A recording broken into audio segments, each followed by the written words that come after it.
Alright guys, shooting my 17 WSM. I've never seen it. I think you guys saw it in my other videos, I'm not sure. It has a beautiful Boyd's, you can see it, Boyd's stock. Love it. The bull barrel, coated barrel. This came with the firearm. It's a Bushnell Sportsview. That's a 3x9. Nothing fancy for the scope, but it's on, so I'm not going to touch it. Sometimes we overlook our gear for something we think it's better, but if it's shooting fine, why change it? If I would ever change the scope, it would be something that's more powerful, so we can reach out and touch, because you know a 17 Winchester Super Mag can reach out and touch, because you know at 3,000 feet a second on this 20 grain bullet, the standard stuff that's available for these Hornady WSM, these are 20 grains, these are 3,000, and then I have the old Varmint Winchester 20 grain. These are trucking 3,000. They're 20 grain also. So alright guys, let's go see what I did. Love the firearm, nice trigger. It's a B-Mag 17 Savage. Pretty common firearm. The B-Mags are.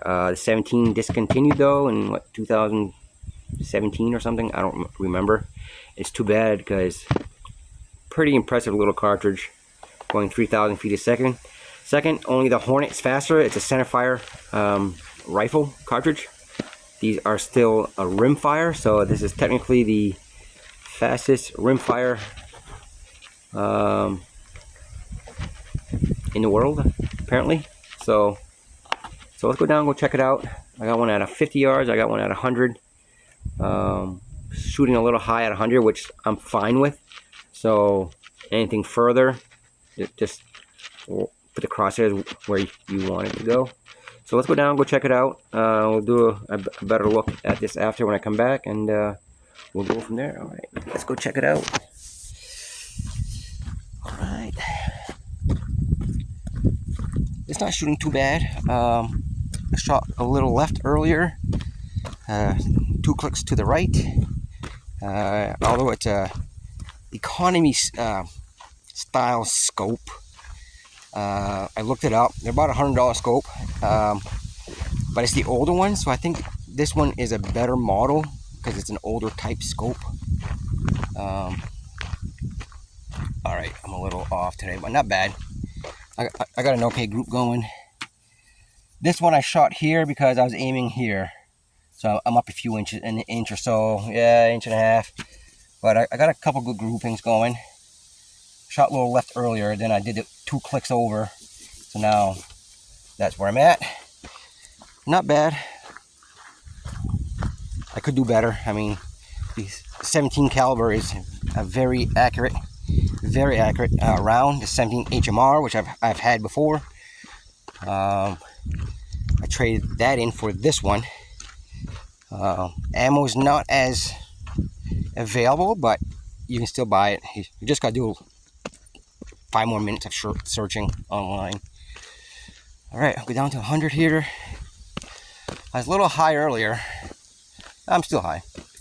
That's all right. I'm up about inch and a half high at 100, which I'm fine with, because now you can shoot 150 yards and 200 yards. I think the zero on a 17 WSM is at 150 yards anyway. So let's check out. My windage is pretty good. These are my first 2 shots. And I said, okay, let's settle down. And then I put everything within, I don't know, I don't have big hands, so that's my thumb is about 1.5 inches right there. I know it's not sub MOA, what everybody claims their rifle should be doing, under 1 inch. But a varmint is not 1 inch. Okay, varmints are, let's say a red squirrel, a chipmunk is still 4 inches. So 4 inches go a long way on this target. And up, rabbit, birds, whatever you want to, fox, coyote. They're bigger than 1 inch, guys. So if your group, I know these two are out, that's two, and even then, even if it's that far away, you're still gonna get your varmint. But we prefer these groups here, obviously, because it's under 1 inch. But all right, guys, not too bad. Sound of Freedom next door, always nice. This rifle was on the shelf for a while. It's a used firearm.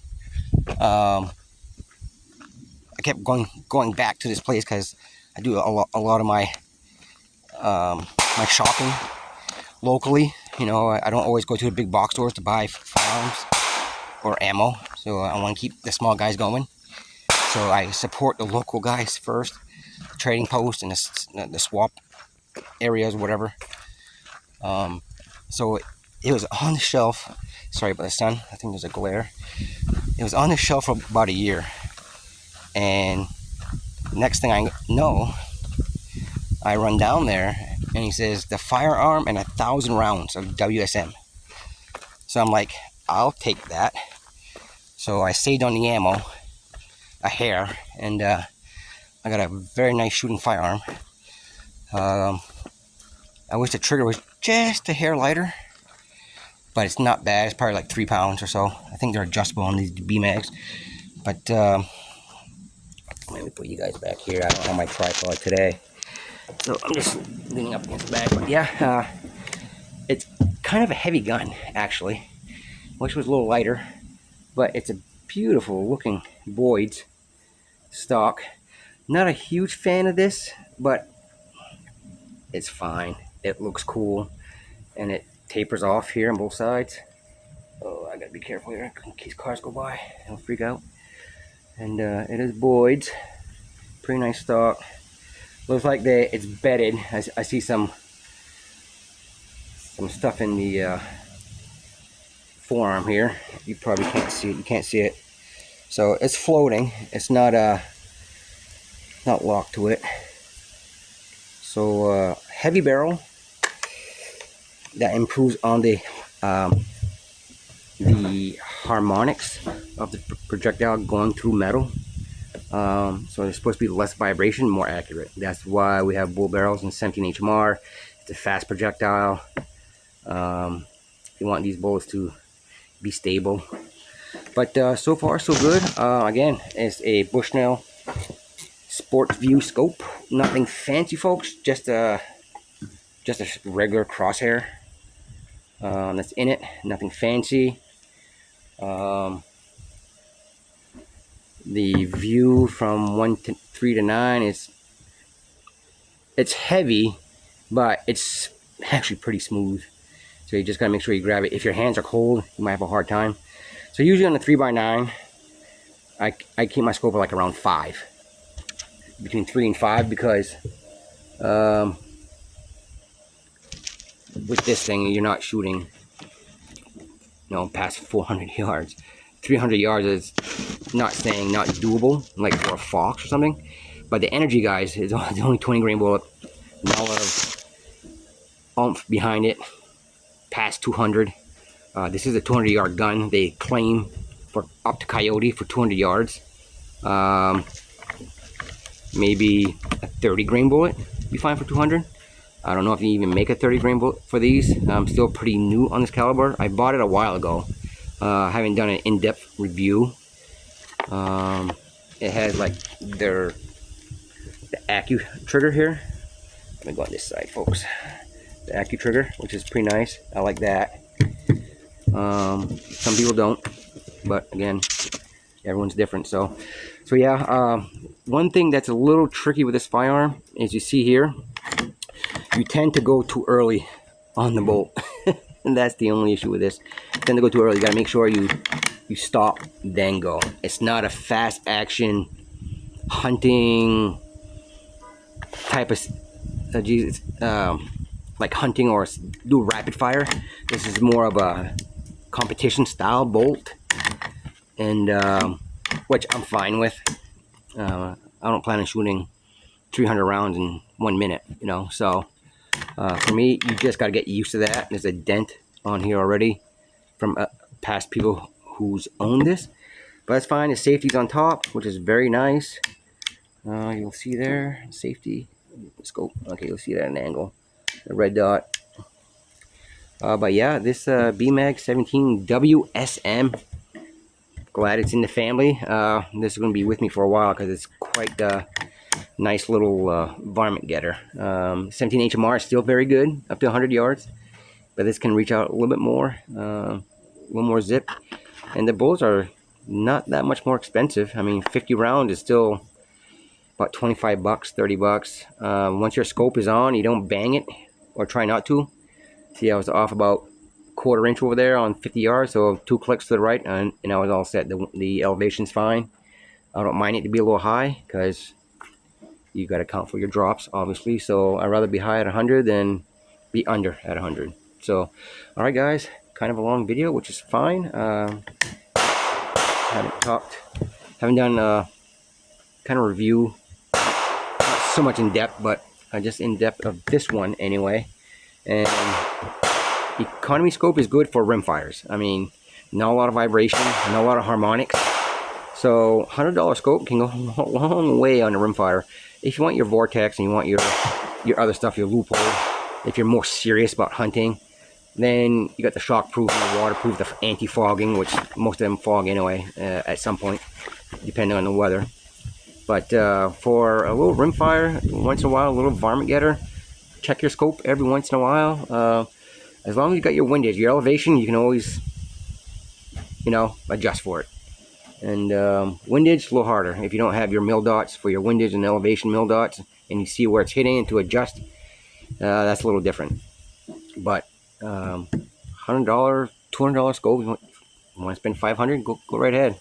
There's no wrong way of putting a scope, or not wrong way of putting a scope. There's no wrong purchase for a rimfire. Depends how far you want to shoot and how often. And if it's your daily coyote getter, I'd probably get something nice. Get something that's going to last. Not to say that this wouldn't last. I know years ago the Bushnells were pretty good. There's some still pretty well made Bushnell scopes out there, the upper end $500-600 ones for Bushnell. And they're a huge company anyway. They got all kinds of stuff happening. So, right, guys, we'll end it here. This is my 17 WSM, shooting at the range for an hour or so, just to make sure everything's dialed in, and it's pretty much on right from the get-go. Just 2 clicks to the right, and my windage at 100 is pretty nice. So for 200, I have to go down to the range at 200, check my windage, because I'm sure it's going to drop 6 inches or so at 200, or 5 inches. I don't know what it says on the box. Let's see what it says on the box. Just says the wind drifts. Tried 4 inches. I said 6, said 4 here. The wind drift is 7.3 and a 10-mile-an-hour wind. Energy. See, this is where the issue starts to come in. Muzzle's 400. Okay, which is a lot for a little 20-grain bullet. Once you reach to 100, it's almost cut in half. No, it's about 278. We're almost at 3. 280, 278. And at 200, we're still at 188. So you lose 100 foot-pounds of energy roughly, but every 100 yards. So if you shoot this thing at 300 yards, you're at 80 foot-pounds of energy. So I don't know. That's a long way. 250 yards, 225. You're probably maxing with this. That's 600 feet. That's a long way for these little varmints to do an ethical kill on a coyote or some other varmint. But all right, guys, there's the numbers. Still pretty impressive. 3,000 feet at the muzzle. Still cooking 2,058 at 200. So not a bad little cartridge. The 17 Hornet outperforms this.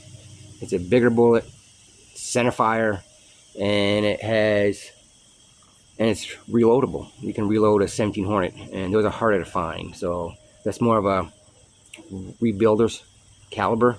You buy a bunch of 17s and you reload it with some primers. Pretty much like a 5.7 by 28 type of deal. Alright, guys, I'll let you go. Keep it safe, keep it real, bring everybody your range. What's your style? 460 style.